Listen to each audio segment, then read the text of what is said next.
So Joanna, what are the most important factors to consider when developing an inclusive learning environment in relation to AAC? Well, I would think the first thing is to always remember that the pupil's at the centre of everything that we do. So thinking about things from their perspective, their communication needs, and the strategies that they might be able to use and that might be able to be implemented in a certain setting that they're in. Also always having a team approach to the decisions about what's going to be set up and implemented in a learning environment. In particular, it's important to have the senior management on board and agreeing to the objectives that you're setting out in terms of staff time, any training required, and also resources that might need to be bought in order to create materials. So I would say that's another important factor.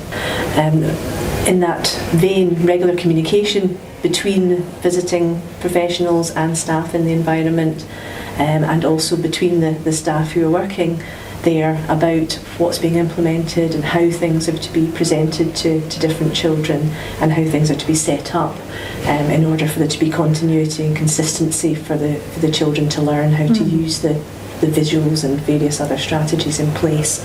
Particularly with the staff turnover, there are often new staff when you go back to visit a setting, and you're kind of starting from scratch and going through everything again, so never presume that everybody knows everything. Yeah, it's really important, isn't it, to get that consistent approach. Exactly, and to go over things again just in case people have forgotten or somebody's been off sick or there's a new member of staff, so always just to keep refreshing. Also in terms of the parents as well, communication between staff and ourselves and parents, so that firstly they understand what we're trying to achieve with the child, and they can give us very valuable information as to how the child communicates at home and whether the strategies are working, and then hopefully to carry over the strategies at home.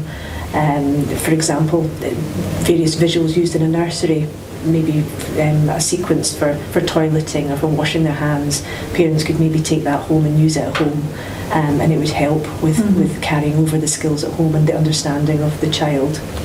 And of course modelling all the materials that you're presenting, the AAC system that you're trying to implement with a child in a setting, always modelling where the vocabulary is and how it can be used from our own point of view, so that you're training on the go, so you're training staff and showing them how to use the equipment while you're seeing the pupil, and also for them to carry that on and to help the pupil to develop their use of the communication system and to know where the vocabulary is. Because it really helps them to see it in practice, isn't it? Yeah, to absolutely. see how an AAC system is used, isn't it? Exactly. People and other peers as well too. Yes, exactly. It's something that's very specialised, and until you actually try it out yourself and try and say something with it, that's when you actually really start to appreciate what's required in implementing it in a setting.